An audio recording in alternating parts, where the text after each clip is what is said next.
Morning. You look at the weather, you tell me what that kind of day it's going to be. I don't know. But anyway, I'm hiking out. You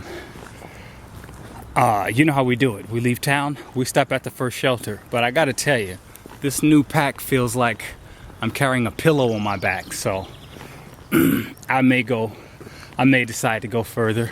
As it stands right now, I think the next shelter out is like 7 miles. And then after that is a 15-mile shelter. So I'll either do 7 or 15, depending on how I feel. Right now, I'm going to stop by. I'm just going to do some last-minute running. That's all. Figure I got a bag of chips. You know, I was in town for 2 days eating real food. I don't necessarily have to pack out a hamburger, but I still got some food, some town food, you know, like a bag of chips or something like that I can splurge with at the shelter. So right now the time is 8:47. Like I said, I got one more stop and we're out. So good morning, and today's a new day out here.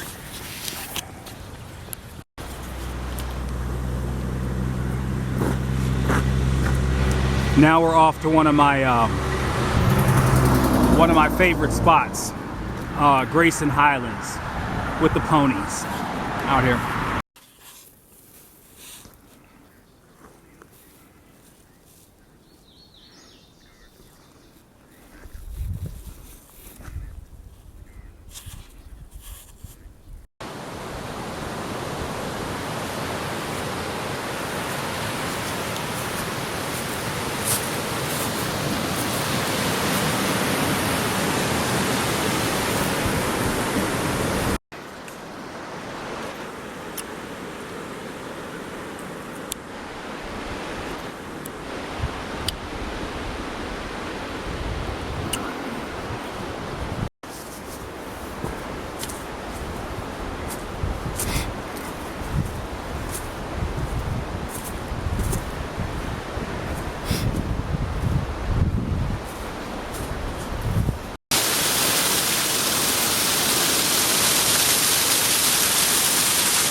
This is Sonder Shelter, 8.5 miles from Damascus.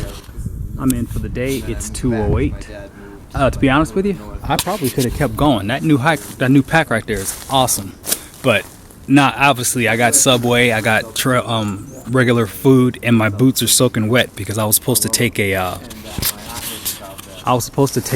detour because the bridge was out. And I just chose to drudge right through it. So I had water knee high that I was going through. So right now my boots are soaking wet, my socks are soaking wet, and so I'm just gonna chill. I got the whole day, and as you can see, it looks pretty. So I'm gonna get some water and just relax, eat some Subway, make a fire. You know how we do it out here, and you know how we do it. Big thick stuff on the bottom, small stuff on top, and there you have it. It might be 40 degrees outside. It's freezing right now, and it's actually April 21st. It's weird out here. Good morning. Right now it's 7:30. I'm doing 19 miles today. If I'm not mistaken, we're gonna go through Grayson Highlands, and that's the pretty landscape with the ponies. So I should be able to get some good pictures. They say it's gonna rain today. All we can do is hope for the best. When I went through Roan Highlands, it was raining so bad that I couldn't get the shots that I wanted you to see, and it was beautiful. So it's gonna be a tragedy if I get to Grayson Highlands and the same thing happens. So I'll keep my fingers crossed, and that's why I got up early, because they say it's supposed to rain around noon. Well, it's 7:30 now. I should be through some of the good parts Grace Highlands before the rain come, so I can get you some decent video on that. All right, out here. A very strong hiker that I started with in the beginning at the hostel. And when I say started with, I mean like when you go to the hiker hostel at the beginning in Georgia, there was like at least 17 of us. And then so basically we all started on the same day. Anyway, I met up with him in Damascus. And when I hiked out to the first shelter yesterday, he expressed to me that he was going to be leaving, and his intention was to through hike. When I asked him why he was leaving, he said because he missed his girlfriend. And my response after that was, well, do you have any packages that you've mailed ahead that I can pick up since you're not going to be on a trail? Now, I know that sounds insensitive, but believe it or not, that was the appropriate response for two reasons. Number one, when a hiker quits, well, let me back it up. Some hikers do drop boxes, so they'll have boxes waiting for them 2 towns ahead, up to 40 miles. When they quit, they're not going to stop what they're doing and redirect some boxes full of candy and dehydrated goods, so they'll just leave them there and those boxes die in place.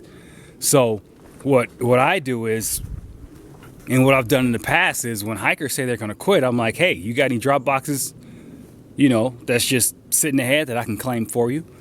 So, and it generally works out.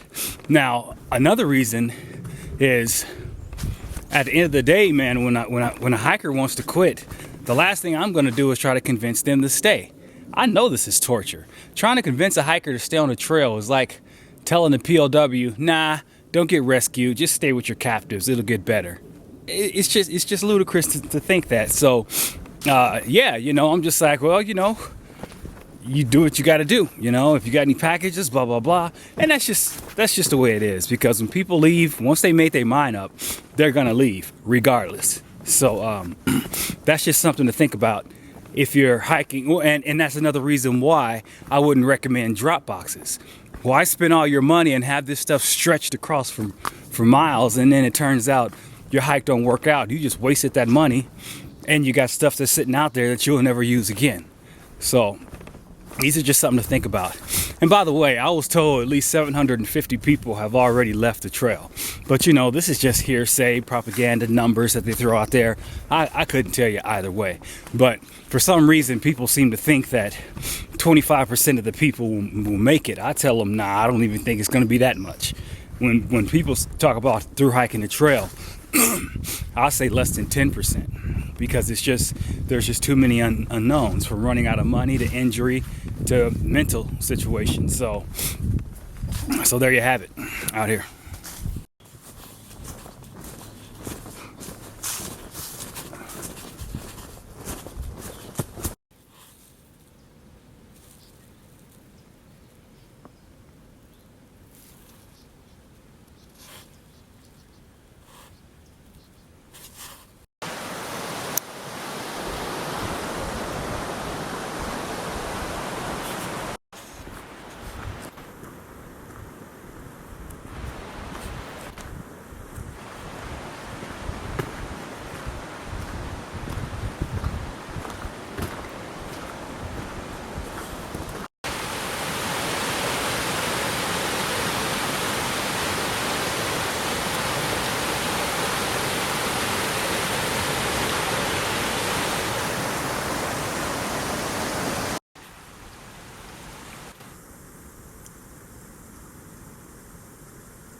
This is Iron Mountain Shelter. I got 13 miles to do today to go to Thomas Knob.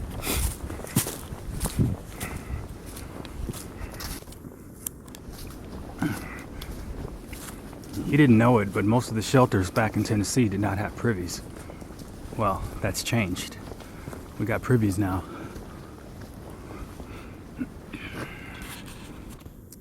This one here.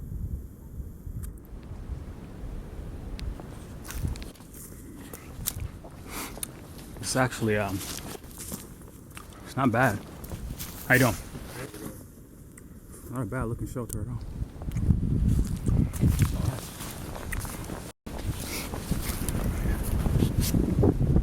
I'm making good time. For future reference, Grayson Highlands is not easy, just so you know that. Highlands means high. Thomas Knob is at an elevation of over 5,000 feet. So you're going through mountains and whatnot. But the thing is, you're not traversing a lot of mountains. You're just going to get there and then start climbing. So the trail itself is real smooth. Case in point, you can do 19 miles in relatively good time. I can't tell you when I left the shelter, but it's 10:23 right now, and I got 13 miles to go. So I'm not telling you that I'm trying to get there in record time, because if I'm correct, I'm gonna be seeing some horses and I'm gonna linger and, you know, take some pictures, pet the horses, blah blah blah. But it doesn't matter, you know, I'll keep you in tuned. I mean, I should get there around 5, 6 at the latest, even if I stop and play with the animals out here.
This is more prevalent in Vermont, but what you're looking at are cables, are tubes that go from the trees, and it just sucks the nectar or whatever, syrup, who knows, from the trees and deposit it in a central location, wherever that location may be.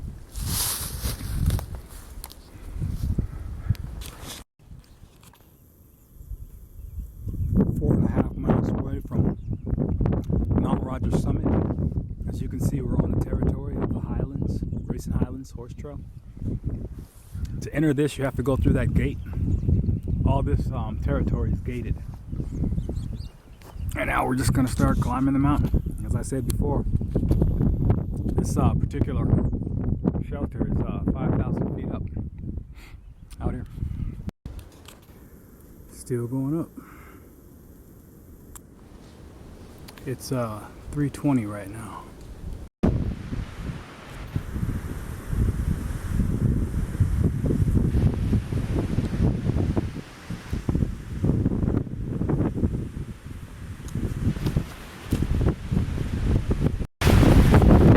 It's raining, so I'll be grateful. There's a shelter 19 miles down.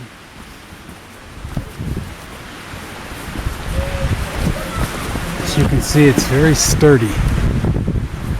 Has to be 5,200 feet up, right?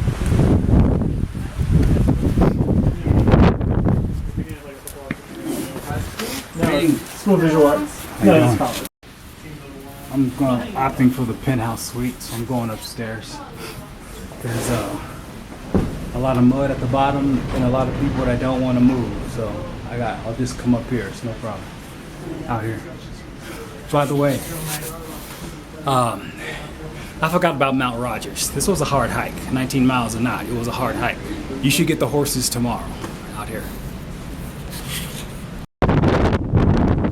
There is no guarantee that I'm going to have good weather tomorrow to show you these horses.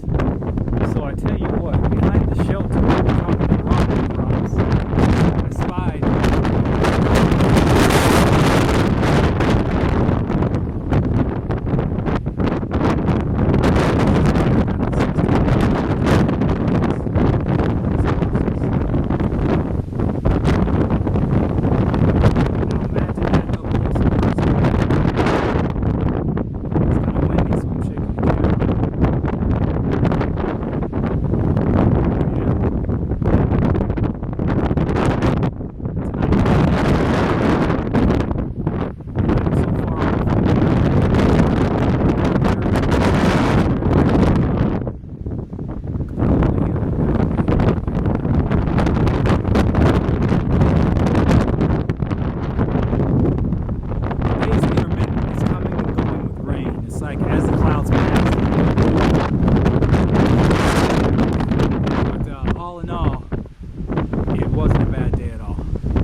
I felt that 19 because Roan Mountain was a nice climb, but it's a nice day out here.